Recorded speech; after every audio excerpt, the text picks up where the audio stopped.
पिछले क्लास में आपने पढ़ा था नाउन के बारे में और प्रॉपर नाउन के बारे में, और उसके बाद प्रॉपर नाउन से जुड़े अमेजिंग फैक्ट्स के बारे में। आज इससे आगे हम लोगों को देखना है 2 नंबर में आपको पढ़ना है कॉमन नाउन के बारे में। कॉमन नाउन को हम लोग क्लास नाउन भी कह सकते हैं।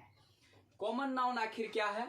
तो कॉमन नाउन का एक सामान्य डिफिनेशन आप इस प्रकार दे सकते हैं कि a common noun is the name of a caste और कम्युनिटी, यानी कि जो नाउन कास्ट का या कम्युनिटी का बोध कराए, कास्ट का या कम्युनिटी का बोध कराए, वो कौन सा नाउन कहलाता है? कॉमन नाउन कहलाता है। जाति या संप्रदाय का जो नाउन बोध कराता है, या वो जाति भी एक ही प्रकार की जाति होनी चाहिए, चाहे वो किसी व्यक्ति की जाति हो, किसी वस्तु की जाति हो, या किसी भी प्रकार की जाति हो, लेकिन एक ही प्रकार के व्यक्ति या वस्तु की जाति का बोध होता है, तब वो कॉमन नाउन कहलाता है। फॉर इलस्ट्रेशन, जैसे कि टीचर, टीचर के कहने से शिक्षक के सभी जाति का बोध होता है। Student, city, country, etcetera. अब देखिए कॉमन नाउन से जुड़े अमेजिंग फैक्ट्स, जिसका प्रयोग हम लोग सेंटेंस में करते हैं, ट्रांसलेशन बनाने के दरमियान करते हैं। अक्सर बच्चे जब ट्रांसलेशन बनाया करते हैं तो कॉमन नाउन के प्रयोग जब सेंटेंस में करते हैं तो उनमें अशुद्धियां आती हैं। उन अशुद्धियों को दूर करने के लिए, उस एरर को मिटाने के लिए अगर आप इस फैक्ट्स को पढ़ लेते हैं तो शायद आप जीवन में ऐसी कभी गलती नहीं करेंगे। तो आइए देखते हैं fact number 1। A common noun is there to be singular और प्लूरल। एक कॉमन नाउन जो होता है उसका प्रयोग सिंगुलर फॉर्म में भी होता है और प्लूरल फॉर्म में भी होता है। कहने का मतलब ये है कि किसी कॉमन नाउन का दोनों फॉर्म होता है, सिंगुलर भी होता है और प्लूरल भी होता है। फॉर इलस्ट्रेशन, जैसे स्टूडेंट, स्टूडेंट यहाँ सिंगुलर फॉर्म में है, स्टूडेंट्स, स्टूडेंट्स यहाँ प्लूरल फॉर्म में है।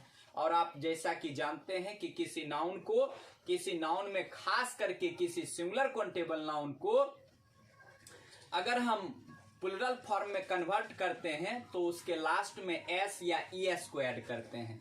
जनरली नाउन में एस या ईएस जोड़ करके हम उसका प्लूरल बनाते हैं। तो स्टूडेंट का प्लूरल हमने स्टूडेंट्स किया है। तो स्टूडेंट यहाँ सिंगुलर फॉर्म में है और स्टूडेंट्स प्लूरल फॉर्म में है। Fact number 2, generally a common noun singular number does not come without article. दूसरा रूल कहता है कि सामान्य रूप से जनरली अगर कोई सिंगुलर काउंटेबल नाउन सेंटेंस में प्रयुक्त होता है तो वो विदाउट आर्टिकल, बिना आर्टिकल नहीं आता है। यानी जब किसी सिंगुलर काउंटेबल नाउन का प्रयोग हम सेंटेंस में करते हैं तो वो अपने साथ आर्टिकल को लेकर ही आता है। आर्टिकल मीन्स ए, एन या दी। स्थिति के अनुसार, सेंटेंस की बनावट के अनुसार, स्थिति के अनुसार वो ए, एन या दी को लेता है।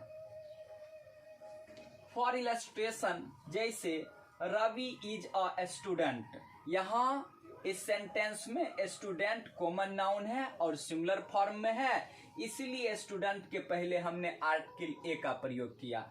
अब आपका एक सवाल होगा कि सर ए का ही क्यों प्रयोग किए, एन का क्यों नहीं किए? तो आप जानते होंगे कि अगर किसी सिंगुलर काउंटेबल नाउन का हम प्रोनाउंसिएशन करते हैं और प्रोनाउंसिएशन के दरमियान उसका प्रथम अक्षर उच्चारण में कॉन्सोनेंट आ जाए, व्यंजन ध्वनि आ जाए, तब हम उसके पहले ए का प्रयोग करते हैं। इसीलिए हमने स्टूडेंट के पहले ए का प्रयोग किया है। Fact number 3, normally article is not used before a common noun plural number. लेकिन याद रखिएगा कि अगर कोई कॉमन नाउन सेंटेंस में हो और प्लूरल नंबर में हो तो कभी भी उसके पहले ए या एन का प्रयोग नहीं होता है। ये तो 100% सत्य है कि अगर कॉमन नाउन प्लूरल फॉर्म में हो तो उसके पहले ए या एन का प्रयोग नहीं करना है, हमेशा ए या एन से परहेज करना है। फॉर इलस्ट्रेशन, जैसे टीचर्स आर काइंड, शिक्षक दयालु होते हैं, तो हमने यहाँ कॉमन नाउन को प्लूरल फॉर्म में रखा है। टीचर कॉमन नाउन है और प्लूरल फॉर्म में है, तो इसके पहले हमने आर्टिकल का प्रयोग नहीं किया है। Thanks for watching this